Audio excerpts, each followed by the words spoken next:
ஒரு அழகான கிராமத்தில் ஒரு 10 வயது சிறுமி இருந்தாள். அவளது பெயர் அனிதா. அவளின் நீண்ட கருப்பு கூந்தலில் பிங்க் நிற ரிப்பன் அழகாக பின்னப்பட்டிருந்தது. அவள் ஒரு நல்ல மனசு உள்ளவள். வண்ணத்து பூச்சிகளையும் பூக்களையும் பார்த்து ரசிக்கத் தெரிந்தவள். அனிதாவுக்கு மிகவும் பிடித்த இடம் அவளது வீட்டின் பின்னாலுள்ள பழைய மரப்பட்டி நாற்காலி. அங்கே அவள் அமர்ந்து பூக்கள் வரைவாள், கனவுகள் காண்பாள். ஒரு நாள் காலை அந்த மரச்சுவருக்கு அப்பால் சிறிய காடு போலிருந்த இடத்தில் சுற்றிச் சென்றாள். அங்கே ஒரு விசித்திரமான தங்கச் சாவி கிடந்தது.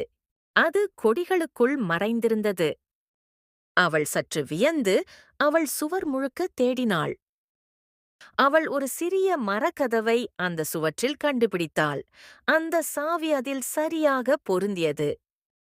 கதவை திறந்ததும் அவள் ஆச்சரியத்தில் வியந்தாள். அங்கே ஒரு மாயத்தோட்டம். எல்லா வண்ணங்களிலும் பூக்கள், வண்ணத்துப் பூச்சிகள், ஓடும் சிற்றாறு. இது எல்லாம் கண்டு வியந்தாள். தோட்டத்தின் நடுவில் ஒரு பெரிய பழைய மரம் இருந்தது. அந்த மரத்தில் ஒரு முகம் செதுக்கப்பட்டிருந்தது. பார்க்கவே நல்ல சிரிப்புடன் ஞானமிக்க கண்கள்.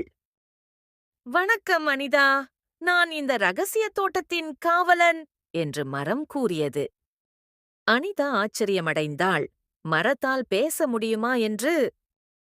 "இது ஒரு மாயத்தோட்டம். நல்ல இதயமுள்ளவர்களுக்கு மட்டும் இது திறக்கும். ஆனால் இப்போது தோட்டத்தின் மாயம் மங்கிவிட்டது. இதை மீட்டெடுக்க ஹார்ட் ப்ளூம் என்னும் பொற்கொடி தேவை" என்று மரம் கூறியது. அனிதா சோகமாக மாறி, "நான் என்ன செய்யணும்?" என்றாள். "நீ ஹார்ட் ப்ளூம் என்ற தங்க மலரை தேட வேண்டும். அது தோட்டத்தின் உயிரை மீட்டெடுக்கும்" என்று மரம் கூறியது. அனிதா துணிச்சலாக பயணத்தை மேற்கொண்டாள்.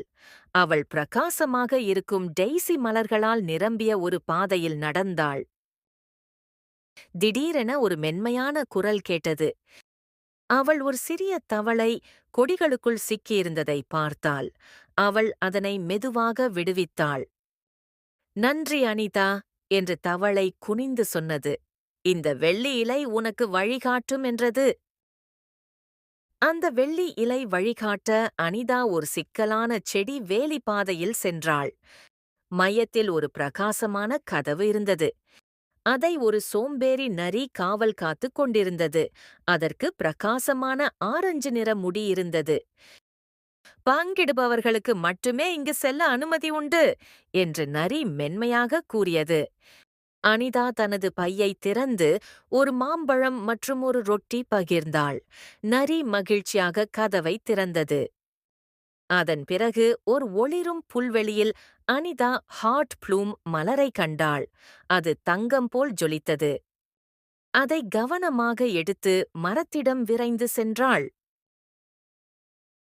"அனிதா, நீ செய்துவிட்டாய்" என்று மரம் மகிழ்ச்சியுடன் கூறியது.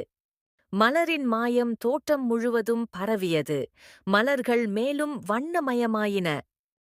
வெகுமதியாக மரம் அனிதாவுக்கு ஒரு மாயவிதை தானியத்தை கொடுத்தது. "இதை உன் இதயத்தில் நடு, பிறகு நற்குணம் என்றென்றும் வளர்ந்து கொண்டிருக்கும்" என்று மரம் சொன்னது. அன்றிலிருந்து அனிதா அந்த ரகசிய தோட்டத்தை பாதுகாத்து வந்தாள். ஒவ்வொரு முறையும் கதவை திறக்கும் போதும் தோட்டம் இன்னும் அழகாக மாறியது. இந்த கதை உங்களுக்கு பிடிச்சு இருந்தால் மறக்காம இந்த வீடியோவை லைக் பண்ணுங்க, ஷேர் பண்ணுங்க அண்ட் சப்ஸ்கிரைப் பண்ணுங்க.